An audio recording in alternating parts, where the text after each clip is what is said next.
नमस्कार। समाज रे सबु झील चाहती आमे विवाह करूँ खुशी रहबू, सबु पुआ चाहती आमे भी विवाह करूँ एवं खुशी रहबू। किंतु किछि एमती स्वामी स्त्री अच्छा जो माने कि किछि दिन गला परे मन मनांतर हेतु डिवोर्स करदेबू, आमे चली पारिबुनी एया भाविकी अलग हो जाती। किंतु आपण मैंने जानी रखंतु गोटे काठी को भांगीबाटा बहुत सहज किंतु जोड़ीबाटा नुहे। तेणुक गोटे संपर्क को आप भांगी पारे बहुत इजिली भांगी देवे, सत मिछ कहीकि भांगी पारे। किंतु गोटे संपर्क थरे भांगी गला परे सेटा को आउ जोड़ी हुएनी।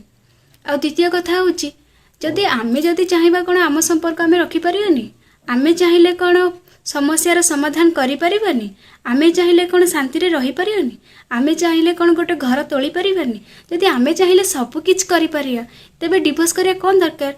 खुशी रे रुहंतु ना। धन्यवाद।